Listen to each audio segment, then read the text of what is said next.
एक अशी गोष्ट जी तुम्हाला 2026मध्ये जाण्यापूर्वी किंवा कदाचित तुम्ही 2026मध्ये ऑलरेडी आला असाल तर ते गेल्या गेल्या पहिल्यांदा एक अशी गोष्ट करायची ज्याने तुमचा 2026 सुरळीत होणार आहे आणि आज आम्ही त्याच्याबद्दल डिस्कस करणार आहोत. येस. तर 2026 किंवा कुठलंही एक नवीन वर्ष सुरू होताना आपल्या सगळ्यांच्या मनात एक नवी उमेद असते, होप्स असतात, खूप काही एनर्जी असते की आता ह्या वर्षात तर मी बाजे फाडणार. पण एक अशी गोष्ट जर ती तुम्ही सॉर्ट केली नाही तर तुमचं कुठलंही वर्ष हे कन्फ्युजनमध्येच राहील. तर त्या गोष्टीवर आज आपण भाष्य करणार आहोत आणि ती गोष्ट म्हणजे डिक्लटर. येस. सो डिक्लटर हा वर्ड आपल्यासाठी काही वेगळा नवीन नाही आहे, पण डिक्लटर फक्त आणि फक्त वस्तूंचंच नसतं. बऱ्याच अँगलनी डिक्लटर करायची आपल्या आयुष्यात गरज असते. तर आज डिक्लटरवर आपण भाष्य करणार आहोत. Let start with the video. This is G and this is S. आता आम्ही काही कॅटेगरीज बनवलेल्या आहेत. पहिली कॅटेगरी आपण ॲड्रेस करूयात, ती आहे वस्तू. होय, म्हणजे आपल्या आजूबाजूचं जे एन्व्हायरमेंट आहे ते आपल्यावर इफेक्ट करतं. हे काही नवं नाही आहे. हां, तुम्ही जर इतके झेन पर्सन असाल की म्हणजे आजूबाजूला काही जरी चाललं असेल तरी पण तुमचं मानसिक संतुलन म्हणजे काय माहिती केवढं आत्मनिष्ठ असतं आणि केवढं वस्तुनिष्ठ पद्धतीने तुम्ही गोष्टींना बघतात, असं असेल तर वेगळं, म्हणजे तो पूर्ण सिनॅरिओज पूर्ण वेगळा आहे. पण जर तुम्ही इतके झेन नसाल तर आय एम शुअर की तुम्हाला एन्व्हायरमेंट एफेक्ट करतं. जर वस्तू जागच्या जागे नसतील तुमची चिडचिड होते, किंवा आजूबाजूला फारच पसारा असेल तुमची चिडचिड होते, तर वेलकम टू द क्लब. आणि तुम्हाला डिक्लटरिंगची अत्यंत गरज आहे आणि ती तुमच्या आयुष्यातला खूप मोठा भाग असला पाहिजे. बरोबर आहे. तर त्या वस्तू डिक्लटर करायच्या म्हणजे नक्की काय करायचं, तर जुने किचनपासून सुरू करूयात आपण, कारण हे क्लिअरली बायकांचं चॅनल आहे. तर late start with the kitchen. आणि किचनमधले जुने डबे, जुन्या गोष्टी, अशा गोष्टी ज्या एक्सपायर झालेल्या आहेत पण आपल्याला त्याच्याकडे लक्ष नाही आहेत, अशा गोष्टी. किंवा एखादी असं पण असतं की जुनी भांडी वगैरे ज्याच्याशी तुमची इमोशनल अटॅचमेंट फार नाही. अगदी तुमच्या आजीनी खानदानी दिलेली एखादी कढई असेल तर मी नाही म्हणते की डिक्लटर करा. पण जर अशा गोष्टी असतील ज्याला थोडाफार गंज लागला आहे किंवा त्या गोष्टी पडून आहेत पण खूप वापरात नाही आहेत, तर अशा गोष्टींपासून आपण सुरुवात करू शकतो. आणि त्यानंतर मग कपडे आणि कॉस्मेटिक्स आणि जुनी पुस्तकं आणि असं बऱ्याच गोष्टींमध्ये आपण डिक्लटर करू शकतो. येस. आणि याच्यामध्ये मला एक हॅक ॲड करायचं आहे. मी जनरली असं करते, आउट ऑफ नोवेअर एखाद दिवशी माझी म्हणजे नाही का डिक्लटरिंगची इच्छा जेव्हा जागी होते त्यावेळेला सरळ आपली जी काळ्या रंगाची ती गार्बेज बॅग येते किंवा दुसरी कुठली बॅग जी घरामध्ये मोठी बॅग असेल ती घेते आणि सरसकट घरात सुटायचं, म्हणजे निघत सुटायचं. आणि ब्रुटली मला जे नको आहे, ॲक्च्युलीच मला असं वाटतं ह्याची इथे काहीच गरज नाही आहे, अक्षरशः तशा सगळ्या गोष्टी कॅटेगरी असो कॅटेगरी नसो माझ्या व्हिज्युअली मला म्हणजे बेसिकली आणि व्हिज्युअल क्लटर तरी ॲटलीस्ट दूर होतं. मग मी कॅटेगरी म्हणजे कधी कधी असं असतं की यू नीड क्विक रिझल्ट्स, तर अशा वेळेला हे कामी येऊ शकतं. म्हणजे तुम्ही जर खरंच कॅटेगरी वाईज जाणार असाल तर फारच भारी गोष्ट आहे. म्हणजे तसं तर वर्क होतंच, पण त्याला एक कमिटमेंट लागते. असं कदाचित होऊ शकते की तुम्ही फक्त स्टेशनरी डिक्लेटर केली, बाकीकडे सगळीकडे क्लटर आहे आणि तरी पण तुम्हाला बॉदर होतं. मग अशा वेळेला कदाचित व्हिज्युअल क्लटर तुम्हाला टार्गेट करायचं आहे. पिशवी घ्यायची आणि ताकद सुटायच्या गोष्टी ज्या तुम्हाला लागत नाही आहेत. आणि you need not to take any permission for any kind of visual clutter. कधी कधी आपल्याला काही गोष्टी बघून बघून सवय झालेली असते, म्हणून तुम्हाला असं वाटत असतं की ते एवढे वर्ष झालं इथं तर मग टाकायला नको. पण असं नाही आहे. जर ते सर्व नाही करत आहे आणि ते स्पेशली जर बॉदर करते मग तर ते तुम्ही डिक्लटर करायलाच पाहिजे.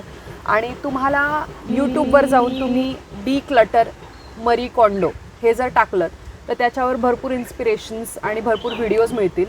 येस. आणि एक पुस्तक जे मी कैक वर्षांपासून म्हणजे किमान मला असं वाटतं की एक 7-8 वर्ष झालं मी रेकमेंड करते, जो सापडेल त्याला, ते म्हणजे मरी कोंडो यांचंच the life changing magic of tidying up. हे जर पुस्तक वाचलं त्याच्यानंतर म्हणजे that could be the best thing that you could do with you in 2026. Correct. आता दुसरी कॅटेगरी म्हणजे डिक्लटरिंग इमोशन्स. आता इमोशन्स डिक्लटर करणं म्हणजे काय, तर जसं आपण वस्तू काढून टाकू शकतो तसं आपण एक दिवस बसून आपले इमोशन्स असे आतून बाहेर काढू शकत तर नाही. पण त्यासाठी तुम्ही काही टूल्स वापरू शकता, जसं की जर्नलिंग करू शकता. एक मला एक हॅक माहिती आहे की एक जर्नलिंग प्रॉम्प्ट आहे की तुमच्या आयुष्यात तुम्हाला कोणी हर्ट केलं आहे आणि ती लहानपणापासून एक आपल्याला ट्रॉमा किंवा ते हर्ट आपण मनात साचवून मोठे झालो असतो. तर त्या व्यक्तीला एक लेटर लिहायचं आणि तिला माफ करून टाकायचं की तुझी त्या वेळेची समज तेवढीच होती आणि माझी त्यावेळेसची समज तेवढी होती, त्यामुळे ते घडलं जे घडलं ते. पण आता इथून पुढे आयुष्यात मी तुला माफ केलं आणि आपल्यात काहीच अटॅचमेंट नाही आहे. सो कारण अचानक भयानक एक दिवस कुठला इमोशन वर येईल आणि आपण बर्स्ट होऊ, याची काही खात्री नाही आहे. त्यामुळे मनात धरलेले रुसवे फुगवे, राग द्वेष किंवा कोणी आपल्याला हर्ट केलं असतं कधी, तर या अशा एक्सरसाइजेसमुळे ते थोडंसं आपल्याला डिक्लटर होण्यासाठी किंवा विसरून जाण्यासाठी मदत होते. बरोबर. आणि काही वेळेला असं होतं की तुमच्या इमोशन्स ज्या आहेत त्या पायलअप होत असतात, आपल्यालाच कळत नसतं. आणि ते अशा वेळेला रोजच्या आयुष्यामध्ये तुम्हाला जेव्हा पण हेवी वाटेल, स्पेशली मी रेकमेंड करेल पिरियड्स यायच्या आधी, पिरियड्स आल्या पिरियड्स जाऊपर्यंत जमलं तर ते 15 दिवस पूर्ण तुम्ही रोज बसा जर्नलिंग करण्यासाठी आणि बेसिकली बस लिहित सुटा तुम्हाला जे काही बॉदर होतं. आणि ते एकदा पेपरवर उतरवले, काही वेळेला असं होतं की काही गोष्टी तुम्हाला पेपरवर उतरवल्यानंतर एक नॉन जजमेंटल कोणीतरी ऐकलंय आपलं बोलणं असं फील होतं आणि बस तेवढंच हवं असतं. आणि ते एकदा केलं ना, तुम्हाला तुमच्या आतमधलं वजन कमी झालंय आणि ते इमोशन कागदावर उतरवले गेलेत आणि झालंय, जरा मोकळं वाटतंय. आणि त्यानंतर कदाचित तुम्ही ते डिस्कार्ड करू शकता. मी तर डिस्कार्ड करते, कारण की आय रिली डोंट वॉन्ट ते कोणी वाचावं, तर मी डिस्कार्ड करणं प्रेफर करते. किंवा मी लिहितेच अशा गलिच्छ अक्षरामध्ये की ते कोणाच्याने वाचणं होणारच नाही आहे. तर तुम्ही हे नक्की करू शकता आणि do it in a right way. You don't want that to be used against you and weaponised against you. कारण की तुमच्या कुठल्याही गोष्टी कोणाच्या घरातल्या कॉफी टेबलवरचा विषय व्हावा हे तुम्हाला नको आहे. तर तुम्ही ते करत असताना जरा काळजी घ्या, स्पेशली तुम्ही हॉस्टेलमध्ये राहत असाल किंवा असं काही असेल तर. बरोबर आहे. आता आपण एका खूप मोठ्या मुद्द्याला हात घालूयात, ते म्हणजे decluttering people from your life. Yes. Okay. आता ऑब्व्हियसली आपण लोकांना असं किकआउट तर नाही करू शकत, म्हणजे की आज आपण बोलतोय उद्यापासून बंद, असं ते टॅप क्लोज केल्यासारखं समटाइम्स यू डू, पण मोस्ट ऑफ द केसेसमध्ये एकदम नाही होऊ शकत. बरोबर. तर पण डिक्लटरिंग पीपल म्हणजे काय, तर मला असं वाटतं की कधी कधी ना वन साइडेड फ्रेंडशिप्स असतात. बरोबर. किंवा आपण एखाद्या व्यक्तीला मानत असतो की नाही ही माझ्या जवळची आहे, किंवा ॲक्च्युली हिनी माझ्यासाठी ना तेव्हा असं केलंय किंवा गिफ्ट दिलेत किंवा खूप काही केलंय. पण त्या व्यक्तीनी over the period of time तुम्हाला खरंच सपोर्ट केलाय का, तुम्हाला खरंच तुमच्या बरोबर ती उभी राहिली आहे का, खरंच तुम्हाला ती जेव्हा गरज आहे तेव्हा तुम्ही तिला पटकन कॉल करून काही व्यक्त करू शकलाय का. तर अशा ज्या व्यक्ती असतात ज्या आपणच धरून ठेवलेल्या असतात पण काही घडत नसतं फार, तर मी असं करते की मी त्या एखाद्या व्यक्तीला अनफॉलोही केलेलं आहे. बरोबर. म्हणजे आपला संबंध थोडासा कमी झाल्यासारखा वाटतो आणि त्यानंतर वन वे कॉन्टॅक्ट करणं थांबवायचं. म्हणजे माझ्यासाठी तरी ते वर्क झालंय की एकाच मार्गाने सतत काहीतरी कॉन्टॅक्ट होतोय किंवा अप्रोच होतोय किंवा असं असेल आणि असं वाटत असेल की नाही रेसिप्रोकेशन नाही आहे, तर मग चक्क थांबवायची ती गोष्ट. ॲक्च्युली हे डिक्लटरिंग पीपलचा जो कॉन्सेप्ट आहे ना, मला असं वाटतं मला कधीतरी शाळेमध्येच इंट्रोड्यूस झाला आहे. कारण की एवढे फ्रेंडशिप ब्रेकअप्स झालेत किंवा अशा काही जणी की खूप जवळच्या आहेत आणि त्या हळूहळू आयुष्यातनं तुटल्या जातात. आणि एकदाचं तुम्ही म्हणजे आपण त्यांना कॉन्टॅक्ट करायला जातो किंवा आपण बोलतो आणि तसं ते रेसिप्रोकेट होत नाहीये, तर एनर्जी थोडी बॅलन्स करायला शिकणं, इवन दॅट इज डिक्लटर. काही वेळेला अगदीच डिक्लटर करून टाकलंय मी त्यांना, असंही झालं. आणि तो पॉईंट असा म्हणजे डिसरिस्पेक्टचा. ज्या वेळेला डिसरिस्पेक्ट जाणवली आहे then and there without any explanation, मला असं वाटतं की ते स्वतःसाठी करायचंय आणि कदाचित थोडंफार ते समोरच्यासाठीही होतं की तोही त्यालाही समजेल की हे असं करणं ओके नाहीये, पुढे जाऊन तो सुधारला त्याच्यासाठी स्वतःसाठी.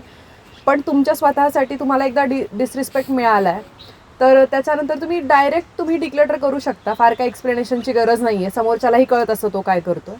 तर तुम्ही नक्कीच हे करू शकता. आता काही वेळेला हे होतं की कलिग्स आणि फ्रेंड्समध्ये हे त्यातल्या त्यात सोपं आहे, किंवा जुन्या लोकांमध्ये त्यातल्या त्यात, जुन्या अक्वेंटन्समध्ये, जुने शेजारी वगैरे यांमध्ये हे सोपं आहे. पण तुमचे रिलेटिव्स किंवा असे लोक जे की तुमच्या खूप दिवसांपासून काही कारणांमुळे सतत कॉन्टॅक्ट, म्हणजे एखादी व्यक्ती आहे की अगदीच ती कॉलेजच्या पहिल्या वर्षापासून पोस्ट ग्रॅज्युएशनपर्यंत ती तुमच्यासोबत 6 वर्ष वगैरे आहे. असे पण असतात की त्यांना मध्येच म्हणजे ते तुमच्या सतत कॉन्टॅक्टमध्ये असतात. अशा वेळेला मग बाउंड्री तुम्ही टाकू शकता आणि you just leave the energy. म्हणजे बाउंड्री टाकणं पण डिक्लटरच आहे. असं काही नाही की मी जसं म्हणलं आधी की अनफॉलोच करायला पाहिजे, ते फार ब्रुटल स्टेप झाली. पण बेसिक स्टेप्स असं पण असू शकतं की कॉन्टॅक्ट कमी केला, बाउंड्री टाकली, नाही म्हणलं नाही, म्हणजे उगीचच्या प्लॅन्ससाठी नाही जमणार किंवा नाही येऊ शकत, किंवा विदाउट एनी एक्सप्लेनेशन नाही म्हणणं, हे पण डिक्लेटर केल्यासारखंच झालं. बरोबर आहे.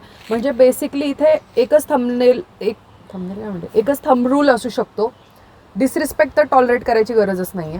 त्याच्यानंतर जे काही खाली येत जातं त्याच्यानुसार तुम्ही तितकं ब्रुटली, कदाचित एखाद्या ठिकाणी अगदीच चक्कच सर्व पद्धतीने त्या व्यक्तीला तुम्ही ब्लॉकच केलंय आणि may be that deserve that. एक ते असू शकतं, कुठे अनफॉलो ते असू शकतं, कुठे असू शकतं की कॉन्टॅक्ट कमी करणं, कुठे असं असतं की तुम्ही डिटॅच होणं. तर ह्या प्रत्येक लेवलमधनं तुम्हाला कोणी कसं ट्रीट केलं त्यानुसार तुम्ही ते वागणूक तुम्ही त्यांना देऊ शकता. आणि दोघांच्या सॅनिटीसाठी ते चांगलं आहे. त्यांना पण त्यांच्या पद्धतीचे लोक मिळून जातात. कदाचित ती व्यक्ती तुमच्या सोबतच टॉक्सिसिटी प्रोपोगेट करते आणि दुसऱ्यांसोबत ती नीट वागते. Let them have there circle. तर मी बघितलंय, म्हणजे लिटरली असं सढळ डोळ्यांनी बघितलेलं एक्झाम्पल आहे. बरोबर.